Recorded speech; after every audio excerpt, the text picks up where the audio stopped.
April आरंभରୁ कर्मचारीଙ୍କୁ खुशी खबर मिलिला जबरदस्त लाभ। एप्रिल पहिलाରୁ कर्मचारीଙ୍କ ପାଇଁ खुशी खबर देले सरकार। बढ़िबो दरमा, मिलिबो जबरदस्त लाभ। संपूर्ण न्यूज अपडेट सुनिया ପାଇଁ चैनल को गोटे लाइक एवं सब्सक्राइब करंतु। केंद्रीय कर्मचारीଙ୍କ सह वर्तमान राज्य कर्मचारीଙ୍କର लटेरी बाजिबाकू जाउछि। सरकारी कर्मचारीଙ୍କ ପାଇଁ ट्रेजरी खोलिबाकू जाउछि।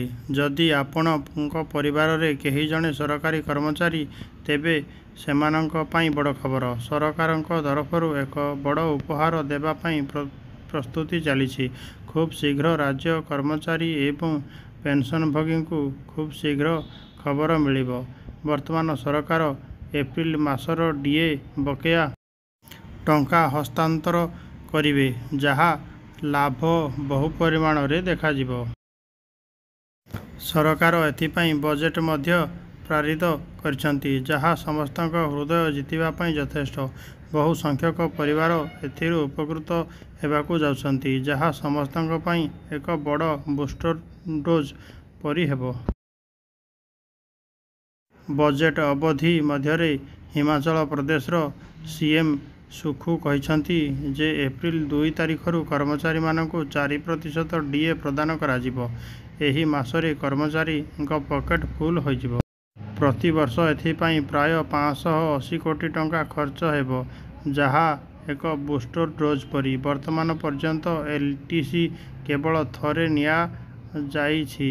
एहा व्यतीत अंगनवाड़ी और आशाकर्मी सह मध्याह्न भोजन कर्मचारी सम्मान वृद्धि विषय रे सीएम एक बड़ घोषणा करछंती। एभली परिस्थिति रे एप्रिल रु अंगनवाड़ी कर्मचारी सम्मान 500 टंका वृद्धि पाइबो।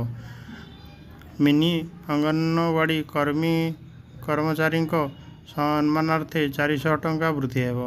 अंगनवाड़ी सहायकांकर 300 टंका वृद्धि घटिथिला।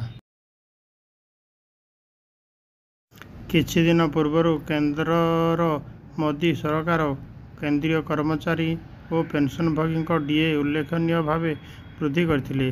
डीए सरकार द्वारा 4% वृद्धि करा जायतिला। एबे एहा परे एहा 50% को वृद्धि पाइला। एहा पूर्वरु कर्मचारी माने 46% डीए रो लाभ पाइथिले। डीए रो वर्धित हार जानुआरी 1, 2024 ठारू प्रभावशाली भावरे विवेचना कराजिबो, जहा समस्तक पाई एक बूस्टर डोज परि प्रमाणित हेबो। न्यूजटी केमिति लागिला आपणकर मतामत कमेंट रे निश्चिंत लिखंतु।